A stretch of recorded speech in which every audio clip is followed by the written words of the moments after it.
Hi, I'm Femi OK and you're in the stream. Today is creating a healthy baby using the DNA of 3 people, defying disease or reckless medicine.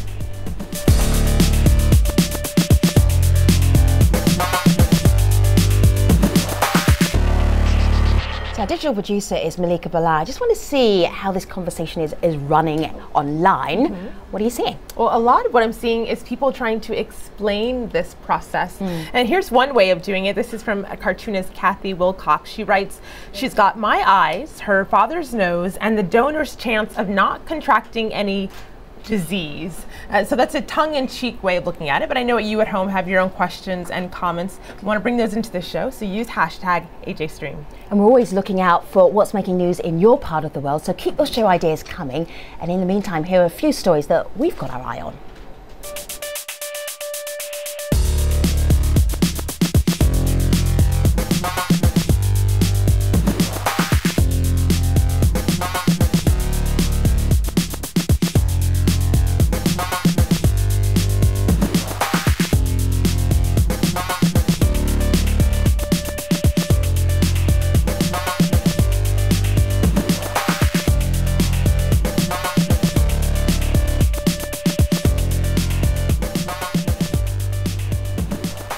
3-person in vitro fertilisation is on the horizon in the UK. Pioneers say that this is the solution to ending some genetic diseases and possibly eliminating it from a mother's DNA. But opponents disagree, arguing it hasn't been studied enough and may even be paving the path towards so-called designer babies. So how does it actually work? Let's break down the science. The mother donates an egg fertilised with the father's sperm. It has a healthy nucleus which contains the vast majority of inherited characteristics. But the mitochondria which surrounds this nucleus are faulty. It's that which passes on the problems. In the new technique, this healthy nucleus is placed into a fertilised egg from a donor which has healthy mitochondria, interrupting the inheritance of disease. That's why it's sometimes called 3-person IVF. So the law allowing this type of IVF is expected to pass and could come into effect as early as October. That means that the first baby using this technology could be born as soon as next year. It's a controversial procedure that has brought up several points of debate over the science as well as the ethics. So joining us to have the conversation on the programme today, we have Dr. Marita Polschmidt. She is Director of Research at the Muscular Dystrophy Campaign and a molecular geneticist. Dr. Trevor Stammers is Director for Bioethics and Medical Law at St Mary's University in Twickenham. Liz Curtis is founder of the Lily Foundation, set up in memory of her daughter who passed away from mitochondrial disease. And Josephine Quintavalle is founder of the Comment on Reproductive Ethics public interest group and a pro-life activist. So welcome everybody. I want to start first of all with Liz. Liz, you've got a personal connection to this research, this technology, by way of your little girl, Lily.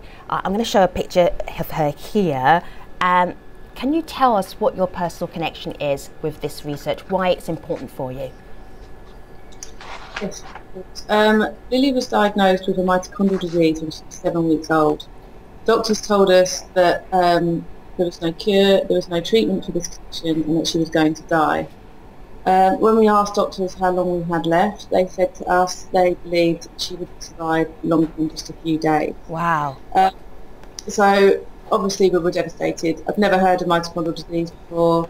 What did the doctors tell you what it was when they were trying to explain it to you? What did they say? They said it was a breakdown in the energy power system, basically. They said it was the mitochondria act like a power source and they weren't working, and therefore her body wasn't ever going to be able to grow. Sure. So I'm looking at a picture of baby Lily here. She's got a tube through her nose here. How old is she in this picture, Liz?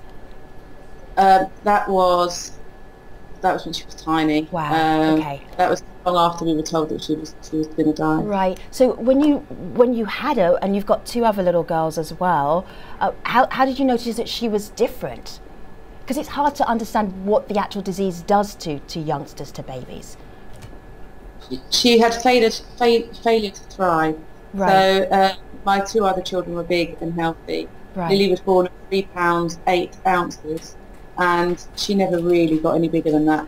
Right. Not until, because although she was given just days to live, she's actually survived for 6 months. Wow. And it was during this time that we realised how little information was available for families like us. Right. And we set up a Lily Foundation in her memory to offer support to families. Sure. So if families come to you and say, look, they happen to know that they have mitochondrial, an issue with them in their family, and they want to have a baby, what would you tell them, Liz?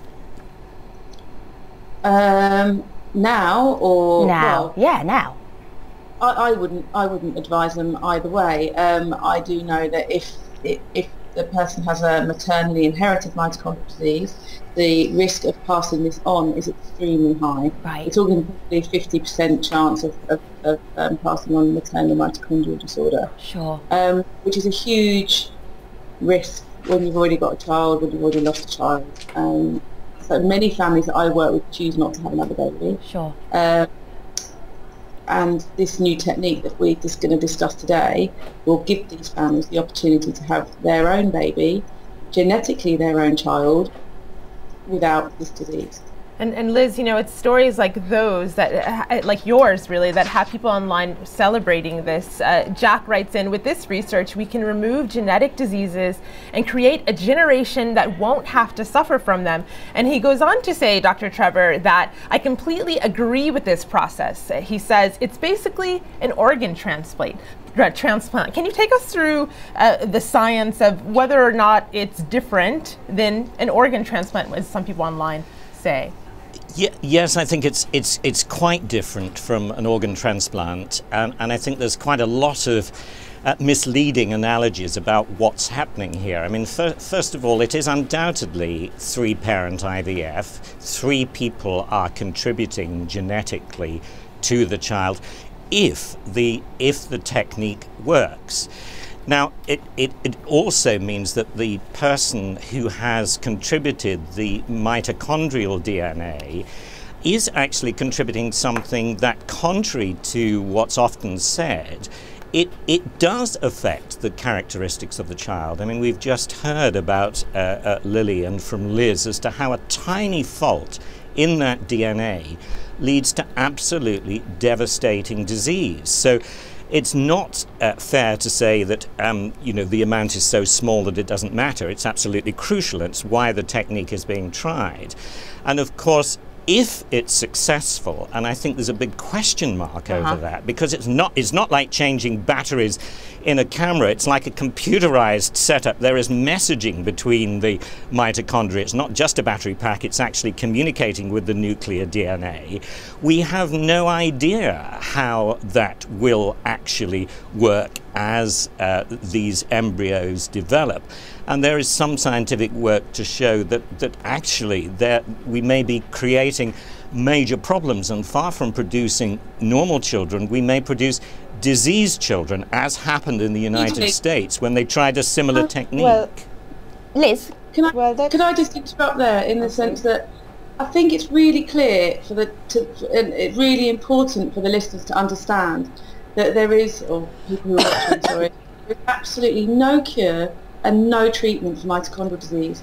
Families have to. But they are working, Liz, on treatments, as you know. In the United States, they are trying to produce genuine cures rather than genetic manipulation to prevent children being born with this. Well, can I please say this is really a technique, and this is sometimes very misleading, that can only be used for mitochondrial myopathies.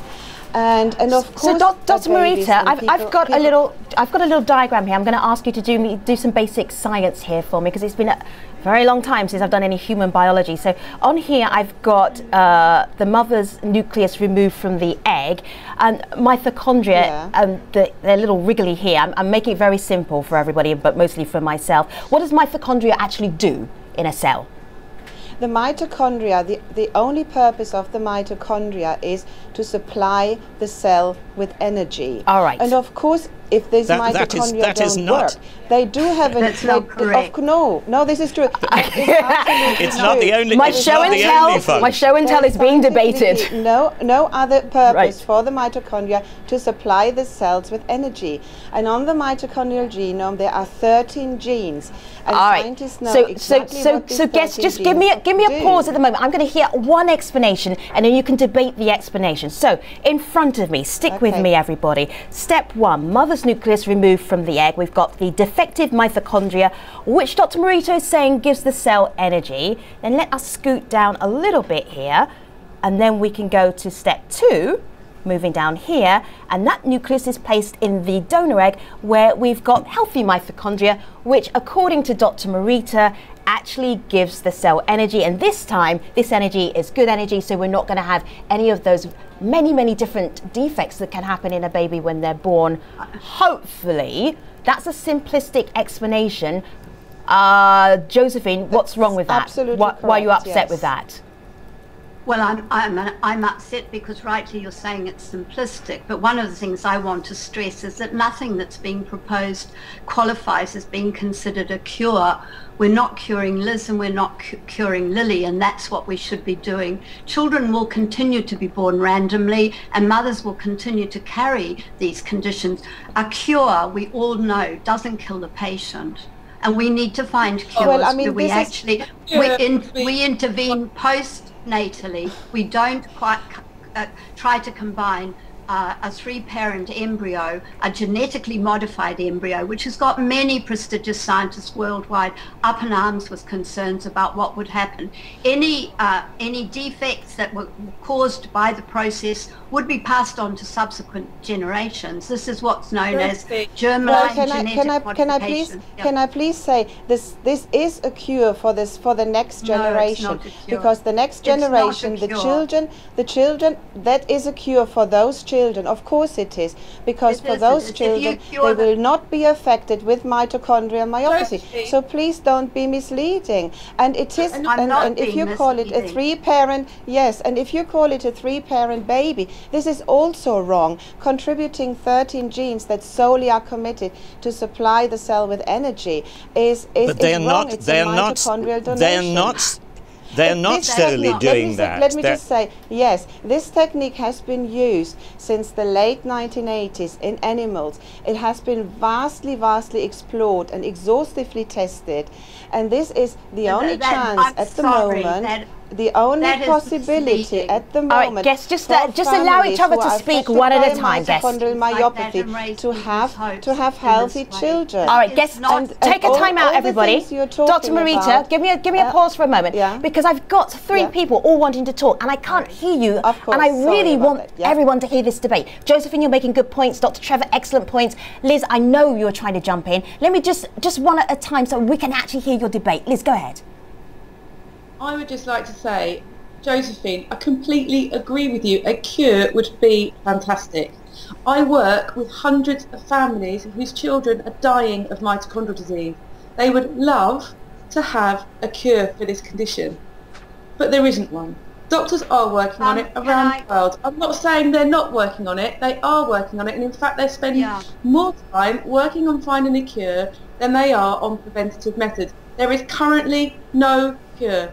Families who have a child with mitochondrial disease will have to watch their child die and then have the option of having another baby knowing that it's more than likely going to die of the same condition. This technique is the only hope they have of having the child that they want to complete their family. I think, going on about... I have enormous sympathy for you, but the risks that are involved in here have to be explained to people listening as well. Genetically modified food gets the country up in arms. They have to understand that you are changing the building blocks of life. I have been trying to find today evidence of scientists who are actually looking for cures, and I'm thankful to find that there are. And a cure to me is cure the patient, cure the mother who carries, cure the baby who's born. This is going to cure the mother that carries. This It's not going to cure the mother. No, it won't. The mother will still carry. So Josephine and Liz, I'm just going to ask you to take a pause for a moment because some of our international audience want to join in with your debate. Malika. Well, we got this Facebook comment, Dr. Marita. This person writes in, Ridwan, says, "You're opening doors to a frightening world where humans are altering the composition of human life. Such interference sets a dangerous precedent." And you heard earlier Josephine was talking about what she said are risks. Are there risks of future mutations, things that we don't know yet? Well, I mean, as I said before, this is a technique that you can only use for mitochondrial myopathy, for no any other condition, genetic condition, because what is not going to be changed or tampered with is the chromosomal DNA that is sitting in the nucleus. So, Dr. Marita, that means the way that we look, the things that we inherit from our parents, that actually you won't look like the donor makes egg. your whole personality. Okay, yes, all right, that's what you're saying. Your whole personality. But I know that Dr. Trevor disagrees with you. Right. Yeah. So, Dr. Trevor, you don't buy that. Why not?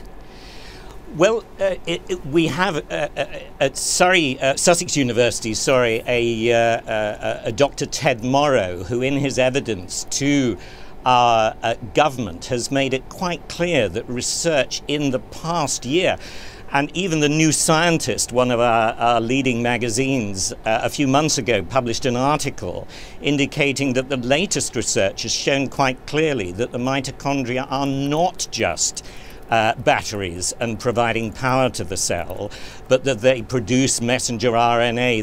There's actually communication going on between the nucleus and the mitochondria. So what difference does that make, Dr. Trevor, if it does or doesn't? Well, because if you replace the mitochondria with ones that appear to be healthy from a healthy donor, but they form what's called a haplotype mismatch with the nuclear DNA. And that means what? There is, I think, it means that just as with a blood transfusion, if you get the blood transfusion wrong and it's the wrong type, you can lead to disaster. There is certainly no proof that if we use just any mitochondria to do the transfer, that this will actually be safe, and we might induce new diseases, or indeed the embryo may not develop normally. And there has not been nearly enough work looking at this latest research to be absolutely sure that we will not be doing more harm here than good. So Trevor, scientists are arguing with scientists. Is that bad news for the rest of us lay people when scientists are arguing with scientists, or is that just the way that work gets developed and research is examined?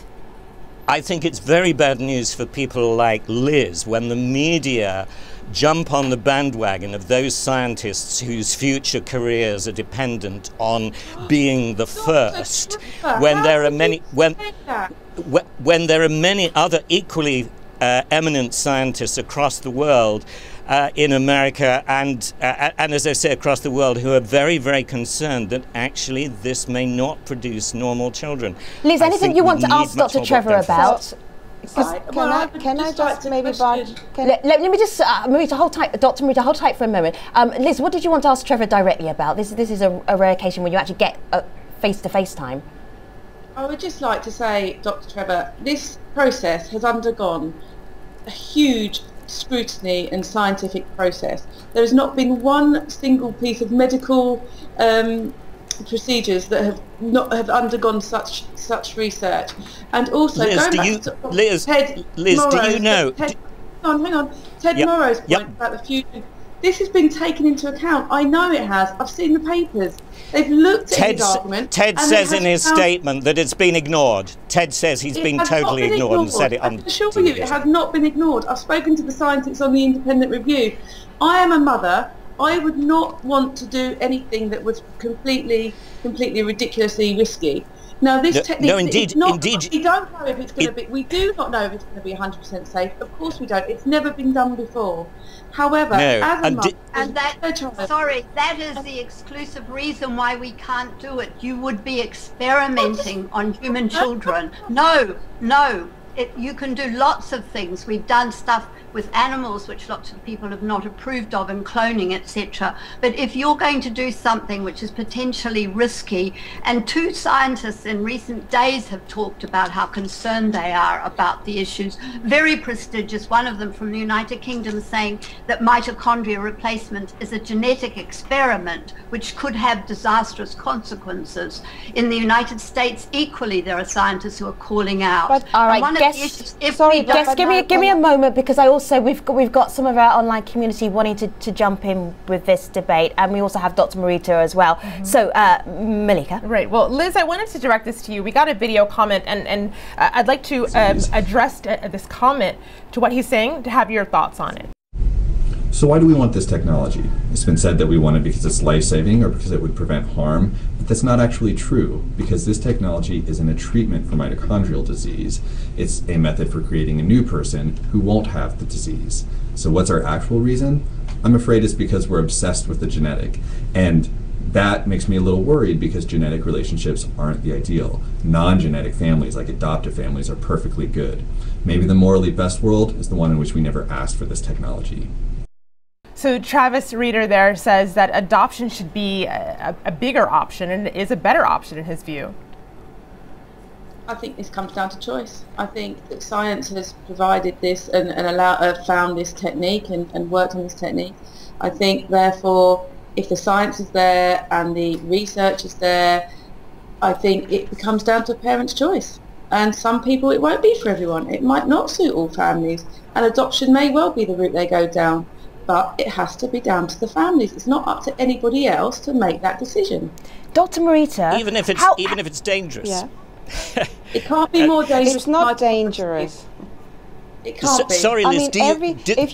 If you take this into a human being, of course there is always a certain risk if it's not if it's not being tested. Any drug, any treatment that you kind of take from the laboratory into a clinical trial in a study bears a risk.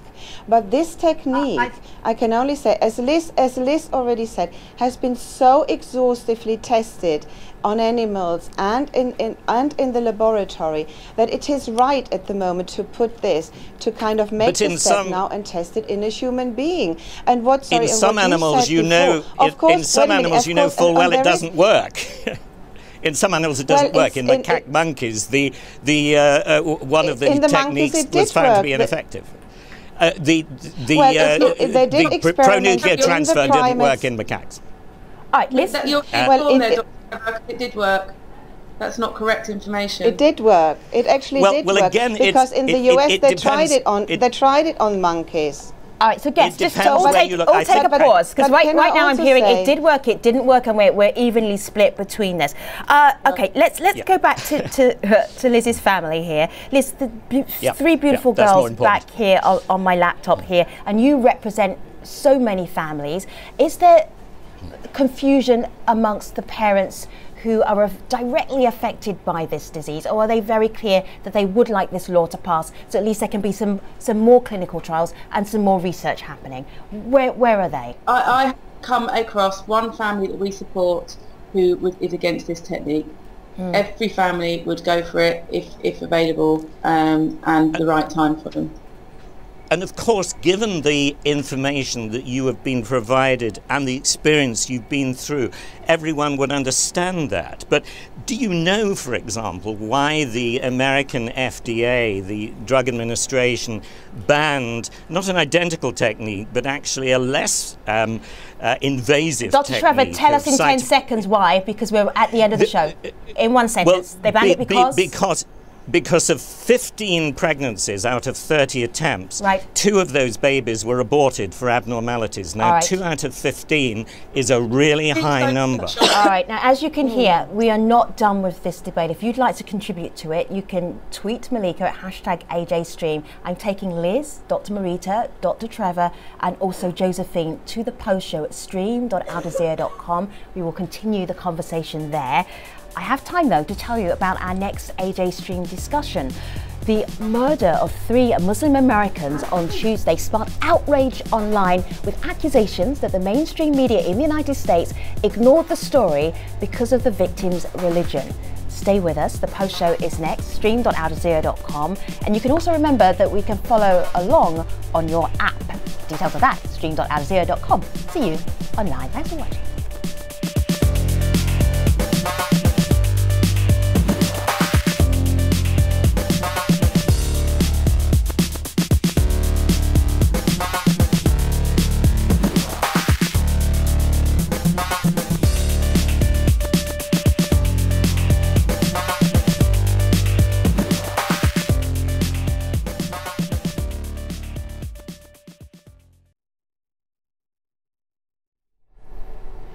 Hello again. We are discussing the controversial three-person in vitro fertilization. I want to get right back to that conversation. So we're debating even the basic science of the technique, but we haven't even talked about the ethics of it yet. Dr. Trevor, this is your area, bioethics. Why is there an issue with this technique beyond the science? Just the ethical idea of what is happening here. Why would there be an issue? What's the conversation? Well, I think that clearly outcomes are important in ethics, and certainly one thing that's been very clear from the debate that we've had is that scientists are very, very divided on what the likely outcome from this will be. But I think that the ethical dilemmas that will ensue relate to the issue of what is actually happening. And certainly one of the issues is, if this technique does work, and I think it's a big if, where are the egg donors going to come from to provide sufficient eggs in a process that isn't very efficient? It's not that you're just going to take a donor egg and the patient's egg. You're going to need dozens, maybe hundreds of donor eggs in order to get one that works. And that, I think, will put commercialization pressures on women who may be put under financial pressure to donate. So that's one issue. I think the second thing is that this does definitely modify the germ line. So even if apparently normal children are born at birth from this technique, and again a big if, they are going to need to be monitored through the whole of their lives, because certainly Ted Morrow's work has shown that in some animal species you get unforeseen effects from this technique, and one may end up, for example, possibly with girls who appear normal but may turn out to be sterile. So they will need to be monitored, and if they are not sterile and have children of their own, equally they will need to be monitored too. This raises all sorts of ethical issues about privacy. It also raises issues about children actually wanting to find out about who their third genetic parent is. I think it's very likely that they'll want to do that. I was a youngster when IVF was first started in the UK, and the test tube baby was a huge sensation. Do you not think that bioethicists during that time were also debating exactly what you're saying right now about IVF technology? I'm sure they were, but I don't think that you had such a huge scientific debate and controversy worldwide over the likelihood of success. There was debate, and there was ethical debate about separating sexuality from reproduction. There was a debate about embryo destruction and so on, all of which are clearly pertinent to this. But the crucial thing is that there are many scientists worldwide who think that this technique may actually lead to worse problems for families, and I think we need to wait. Can I make a comment there? Yes, I'm going to call you one at a time. I'm going to start with Liz, then I'm going to go to Malika back here, and then Josephine, and then we see where we get to. Liz, go ahead first. Someone gave me the choice of having Lily alive and well and healthy. She was infertile or sterile. There's not much of a choice there for me. And I can assure you that the families that have to watch their children die from, they might be 8 months old like Lily, some people have to have seen their teenage children. I had a phone call today from a funeral directors to say that they were doing a funeral for a 25-year-old lady who'd lost her life after suffering for the last 6 years horrendously from mitochondrial disease. It is horrible. It strips you from every skill you have. So you go from being able to walk and talk and live a normal life to to every single organ shutting down slowly. It is horrendous. And I can honestly say to you, there are options for children who are infertile. Now, if it was my choice, and a doctor said to me, look, we've got this new technique, but the chances are there's a 3%, 5% chance your child may be infertile, I think I know, and I think I know which most of the families that I work with would choose. All right, so hold tight for a minute, Guess. Let me just go to Malika.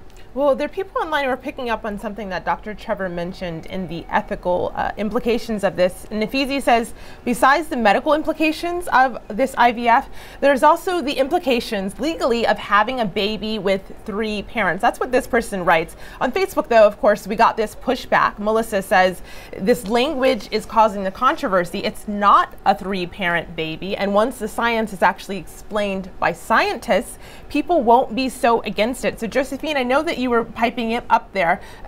Can you explain maybe some of this controversy right here? With you have on one side people saying it's 3 parents, the other side saying one parent is not actually a parent.